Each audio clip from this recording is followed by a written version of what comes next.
Welcome to the Everything Apartments podcast. I'm your host, Eric Christopher. And on this podcast, we cover all topics of multifamily investments, from buying and financing properties, day-to-day operations and management, and also reinvestment strategies. First, I wanted to remind some of the newer listeners, we have a whole bunch of back episodes that we've done. We started doing the podcast a little over a year ago, and I encourage you to scroll back in whatever podcast platform you're listening to right now and check out some of the back episodes. We've got some great guests like we do today, covering a lot of different topics.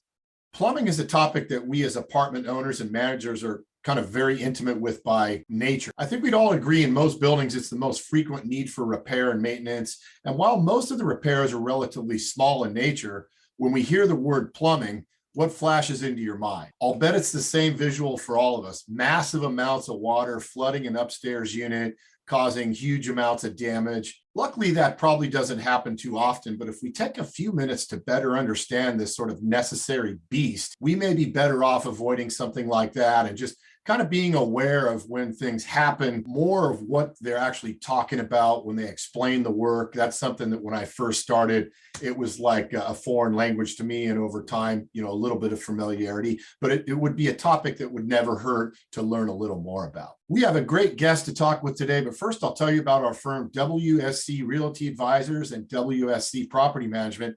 WSC has been helping buyers, sellers, and also managing properties in Long Beach for over 15 years.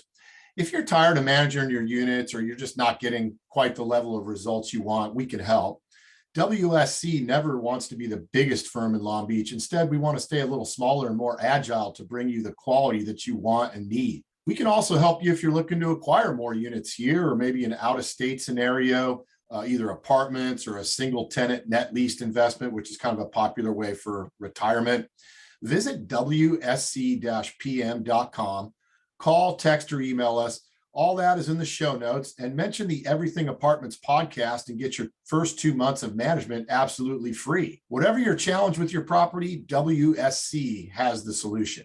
Today, we have Bob Mungo of J&D Plumbing here in Long Beach. J&D has been in business since 1980. Bob was a general contractor before that, dating back into the 70s. And I can tell you from using this firm for some years, they do a really great job. Everything I've sent their way has been handled very efficiently. And it reminded me of how I got in touch with J&D to begin with. I was taking a trip to Mexico right after I started managing my first building. I got down to the beach with my first drink and sat down on the Shades Lounge there, and immediately got a phone call from a tenant telling me there was water running all over the floor in their unit, and what should I do? And it kind of sent a message to me right there that I needed somebody on my side that could take care of us on a 24-hour basis, which J&D does, and that also is a huge time and headache saver. So it's a great firm to call upon, which is why we have him here today. Bob, thank you for being with us today. Well, thank you for having me. Great. So for our discussion, I boil it down to plumbing for the most part is water going in and water going out. Now, do you all do much gas line work? We do. We're a full service plumbing company. So not only for whether you have a water leak or you need a faucet or a garbage disposal, we handle everything to do with sewers. We have hydro jetting equipment. We have leak detection equipment. We have line locating equipment, and gas lines. Most of the time, gas line, we just finished one on the west side of Long Beach. If you want to hear a quick story or a disaster story of the poor guy, he had his home insurance warranty, and they sent out the plumber the first time because the gas company came out, turns their gas off. You have a leak. So now he has no gas. First day. Day two, home warranty company shows up. The people they send up, they don't have any equipment. They don't have a compressor. They don't test anything. They say, yeah, you got a leak. And they leave. He calls, complains. Day three, no gas. Day four, another person from the same company shows up. Come back. They ask him if he has a compressor that they could borrow to pump up the line to double check to make sure there's a leak. He says, no, I don't have a compressor. Why don't you have tools? What are you doing here without your tools? So then he finds us on Google. And so we're maybe 3 miles from him. So we show up, we put the lines on test, we separate the house from the underground, we test the house, he has no leaks, we test the underground, he does have a leak. So we know you have an underground, half of it's under concrete, it's next to the pool. So, at that point, it's less expensive to reroute. Hmm. So we rerouted got permits, rerouted his gas line in 2 days, and he had gas on. Unfortunately, his insurance company said, "Oh, we only allow to pay $1,000 for this." So, and the first plumbing company's already eaten up $560 of your 1,000. So we're only going to pay you an additional, $440. Yeah, very interesting what you see in all the different trades that actually people are passing off as work out there. So it's good to know. And some of the type of machinery and the processes you mentioned, we'll get to in a minute, but I've seen some of them at work right in front of my eyes, and we'll get a little further into that.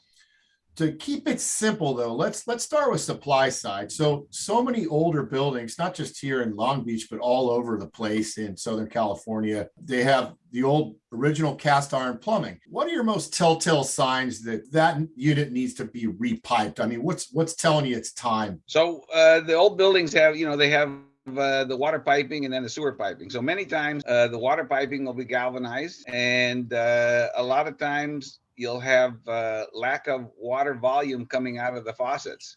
Everybody confuses pressure and water volume. Oh, I don't have any water coming. I have no pressure. Well, no, you don't have pressure because you have no volume.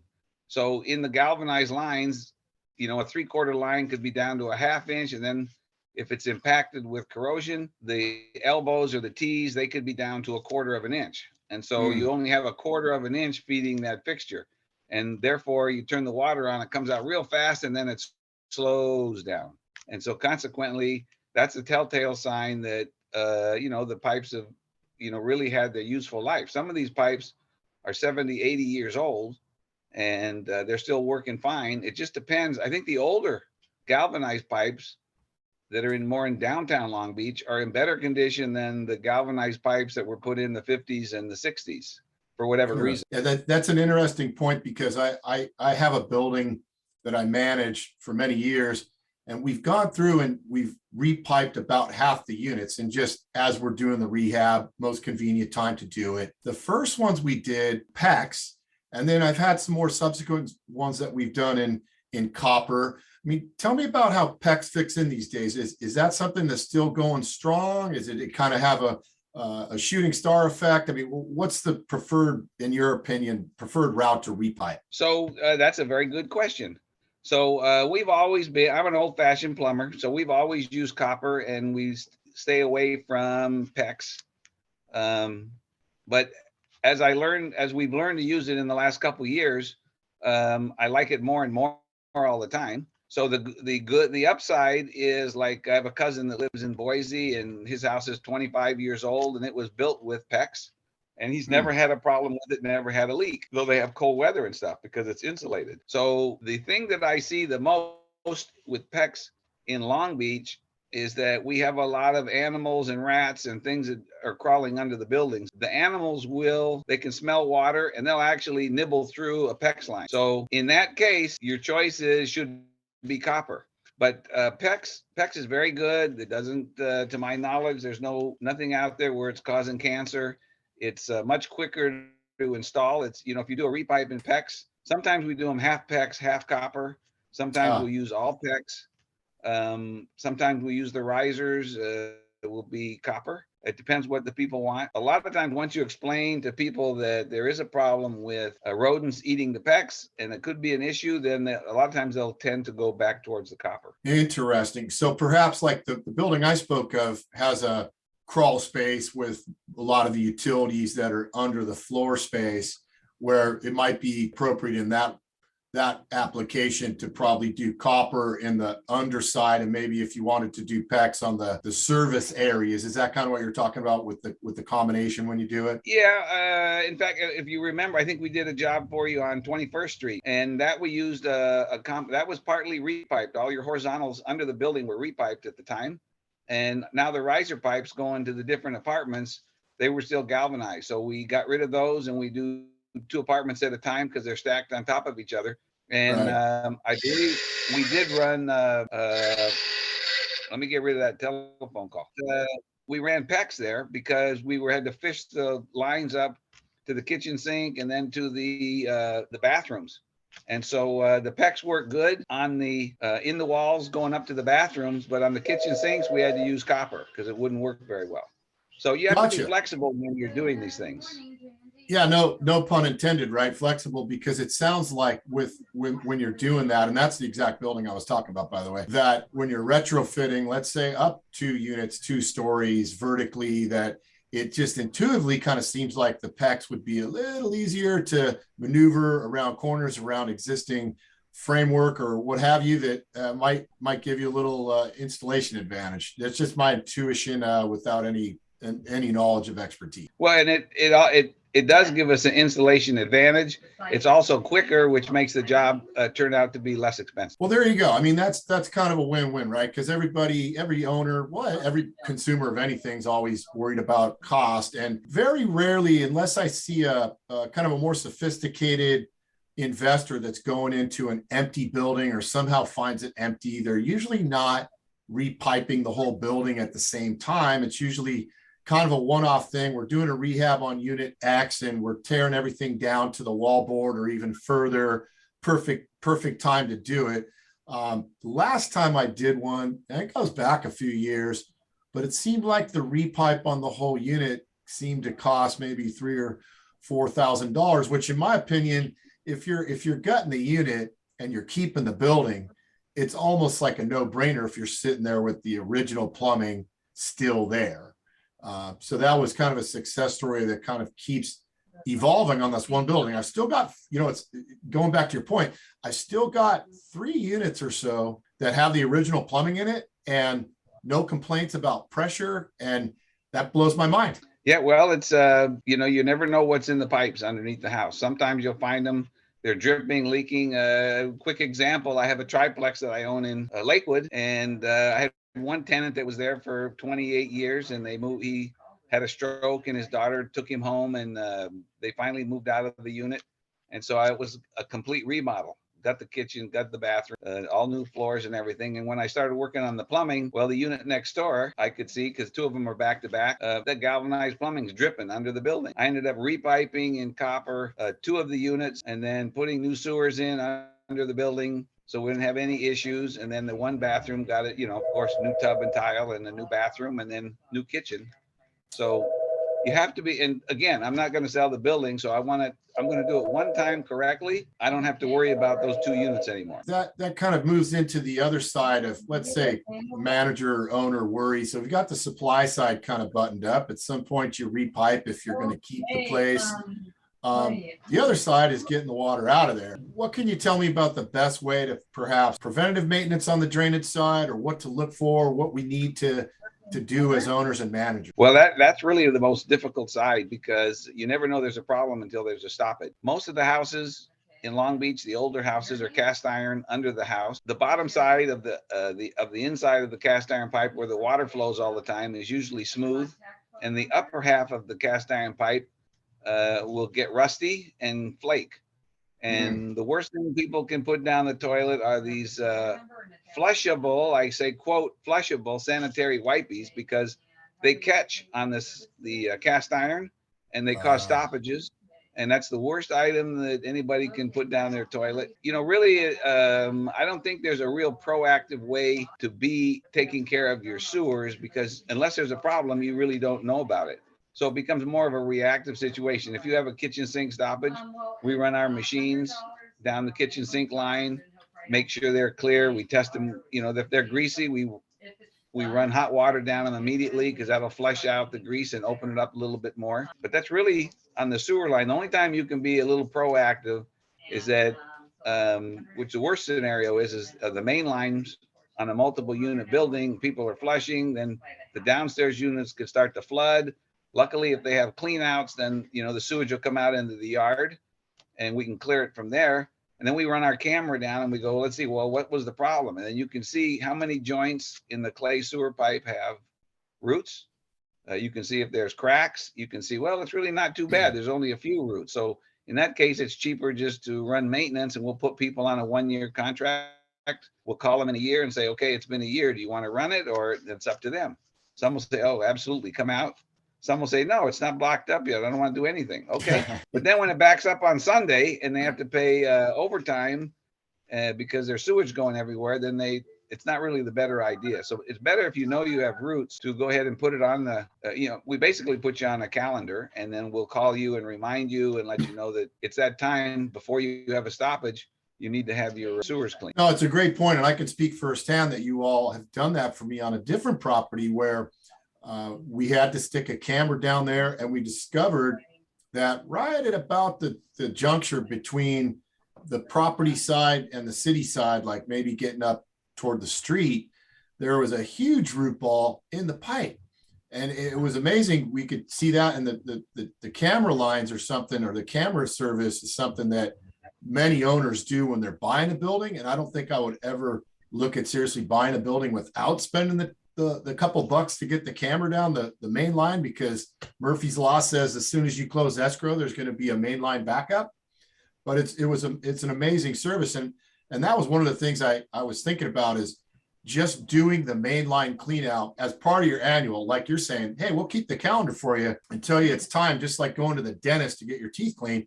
And I don't think that's a bad idea at all for a couple bucks, versus what you're saying is as soon as Sunday night comes around or a holiday weekend comes around, then you got the backup. Well, another example is like, I have one customer that owns a few buildings in Belmont Shore, and the one he has at like 3rd in Wisconsin, I've done a lot of work for him. And then every once in a while, people, well, they're going to call somebody else. You do a stoppage and it should have been $100, and it ended up being $150. And they go, oh, he's taking advantage of you. Well, every time you do a stoppage, you have no idea what's in the sewer line. I mean, what we bring out of sewer lines is incredible. And so he called a different plumber, and the different plumber went out there, and he was a salesman. He wasn't a plumber. He sold him a sewer liner. So he puts in a 2-way clean out, and he relines the sewer back under the building. But when you put a sewer liner in, you can't cover any branch lines. So he could only run like maybe 30 feet of sewer liner. I know he charged him like $10,000, and this guy thought he was set now. And 6 months later, he's got a big stoppage in the building again. And then he calls us back, and we say, well, let's see what it is. I run the camera through there, and I said, yeah, I can see your sewer liner, and your sewer liner stops like 18 feet short of where the stoppage is. You got a big ball of roots in your sewer. Mm-hmm. And so I located it. It happened to be right under the toilet.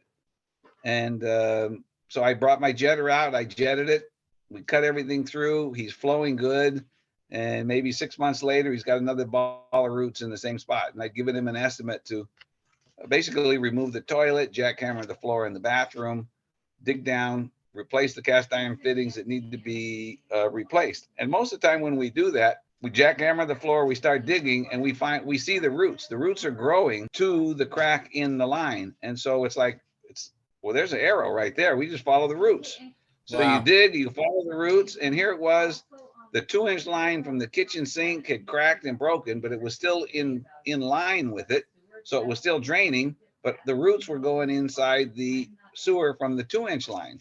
So we end up replacing the section of the 4-inch that needed to be done. We fixed the 2-inch. Haven't had another stoppage there in like 3 years from him. So I put myself out of business that way. You can run into trouble by doing the right thing from time to time. And the trouble is, if it sounds too good to be true, and anything it usually is, jumping over dollars to save dime. Let's talk a second about water heaters. I had one that I had to buy from you last year. It was a common water heater. I think most of the old buildings do have the common water heater. What kind of life, if you have I think it's 100-gallon I got from you all, what kind of life usually you expect out of a water heater, best case? Well, that's another very good question that you have, because it really depends on, I think some brands are better than others. It depends what the BTUs are of the water heater. The higher the BTUs means more gas, and it heats the water faster. It also deteriorates the bottom of the tank fast. So you get into the situation of, and now lately with the COVID, the last 3 months, we've had shortage of water heaters. So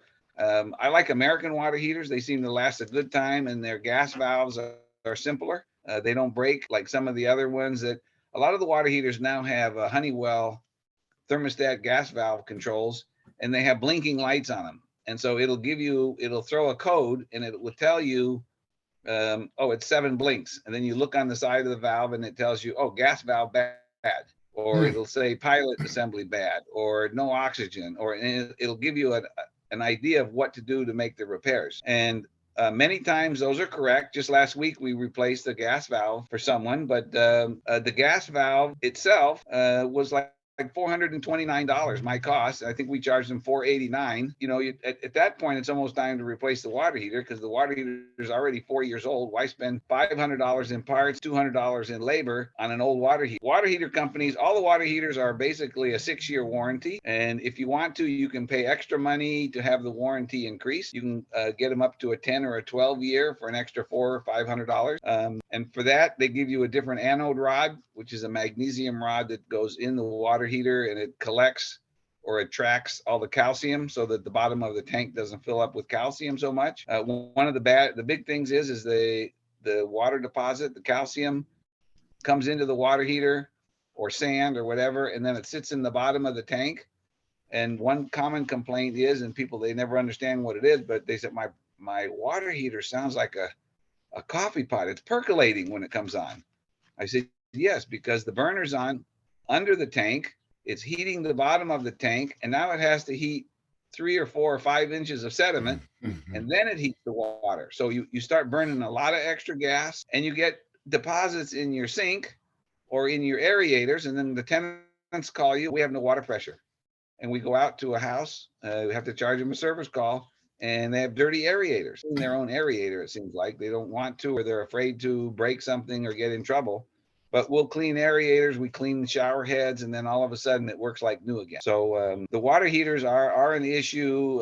Like Bradford White has the fancy valves. Bradford White, A.O. Smith, and Rheem. Rheem, we have more trouble with Rheem water heaters than any of them. And I believe that's I don't know who sells the Rheem now, Home Depot or Lowe's, one of the two. You know, we just like I said, we just replaced the gas valve last week on a Rheem, and there's no warranty. They won't the water heaters, they don't pay any for your labor, but they'll give you a new part, but you got to wait maybe 5 days to a week for the part to show up.